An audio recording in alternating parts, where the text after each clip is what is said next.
یہ بزدلانہ حملہ تو ہے ہی، اور یہ دو قومی نظریے کو بھی واضح کر رہا ہے، اور تیسرا یہ کہ ہر جگہ اللہ کے گھروں کا انتخاب کرنا نشانے کے لیے، اور یوں یہ اپنے آپ میں یہ کہتے ہیں کہ جی ہم بڑے بھگوان کو ماننے والے، یہ کرنے والے، وہ کرنے والے۔ اب ان سے پوچھا جائے کہ تمہارا بھگوان تمہیں یہی درس دیتا ہے کہ عبادت گاہوں پہ حملے کرو؟ لیکن یہاں الحمدللہ اس وقت پوری کی پوری قوم اپنی پاک افواج کے ساتھ ہے، بالکل شانہ بشانہ ساتھ ہے، اور الحمدللہ جس طرح آپ نے انٹرو میں کہا کہ ہماری ہوائی فوج نے جو ہے دشمن کے دانت کھٹے کیے، میں کہتا ہوں دانت کھٹے نہیں کیے بلکہ بتیسی ہی توڑ کے رکھ دی ہے الحمدللہ، اور آگے بھی یہ ان کو منہ کی کھانی پڑے گی انشاءاللہ۔ ہر اعتبار سے پوری دنیا مانتی ہے ہماری پاک فوج کے ٹیلنٹ کو بھی،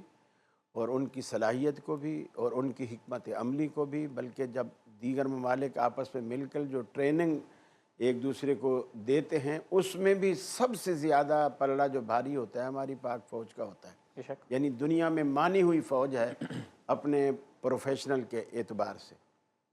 تو اس اعتبار سے دشمن نے ابھی یوں سمجھ لو کہ ایک کنکر پھینکا ہے، یہ دیکھنے کے لیے کہ آیا گھر والے سو رہے ہیں یا جاگ رہے ہیں۔ الحمدللہ ہماری پاک فوج نے بتایا ہے کہ ہم سو نہیں رہے، ہم جاگ رہے ہیں، اور انشاءاللہ اب آگے وہ جو قدم اٹھائے گا سوچ سمجھ کر اٹھائے گا، اور پاک فوج منہ توڑ جواب دے گی، اور پوری قوم۔ اور یہی اصل میں جنگوں میں اسلحہ بارود یہ نہیں لڑتا، جنگوں میں ایمان اور جذبے کام کرتے ہیں، اور جو الحمدللہ ہماری پاک فوج کے پاس ایمان بھی موجود ہے،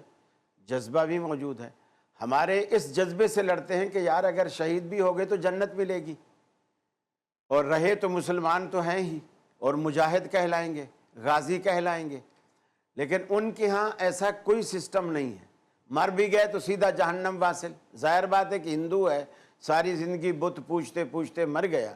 اب وہ اسی طرح اگر لڑتے لڑتے مر بھی جائے گا، جیسے سیدنا فاروق اعظم نے صلح حدیبیہ کے موقع پر رسول اللہ صلی اللہ علیہ وسلم سے پوچھا تھا کہ یا رسول اللہ، ہم ان کے سارے معاہدے جو بھی یہ کہہ رہے ہیں ہم دب کے مانے چلے جا رہے ہیں، آپ ہمیں یہ بتائیے کہ کیا اگر ہم مارے جائیں تو کیا ہم شہید کہلائیں گے؟ آپ نے فرمایا ہاں۔ اگر ہم مارے گئے شہید کہلائے اور جنت میں جائیں گے؟ آپ نے فرمایا ہاں۔ فرمایا اگر وہ مارے گئے وہ جہنم میں جائیں گے؟ فرمایا ہاں۔ تو پھر اللہ کے رسول پھر کیا ضرورت ہے کہ ہم سارے معاہدے دب کے مان رہے ہیں؟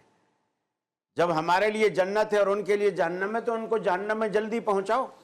ان لوگوں نے پتھر مار کر اپنے لیے جہنم کے دروازے جلدی کھول لیے ہیں، جو دیر میں کھلنے تھے وہ جلدی کھول لیے ہیں، اور انشاءاللہ یہ جہنم واصل ہوں گے،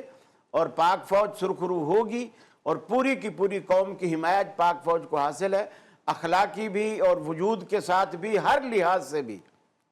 الحمدللہ ہماری پاک فوج دنیا کی مانی ہوئی فوج ہے، اور جو کر رہی ہے الحمدللہ، اور ہم اس سے مطمئن ہیں۔ اللہ تعالیٰ مزید، اور پھر یہ ہے کہ ہم دعا گو بھی ہیں، اور اللہ کے گھروں پر انہوں نے حملے کیے تو یقیناً اللہ رب العالمین کی نصرت اور تائید بھی پاک فوج کے ساتھ ہے، چونکہ یہ اللہ کے گھروں کا دفاع کرے گی، مسلمان قوم کا دفاع کرے گی، اپنے ملک کا دفاع کرے گی۔ تو یہ ہمارے لیے بہت خوش آئند بات ہے کہ الحمدللہ ہم پاکستان کے باسی ہیں، اور پاک فوج ہماری پاکستان میں الحمدللہ سرحدوں کی محافظ ہے۔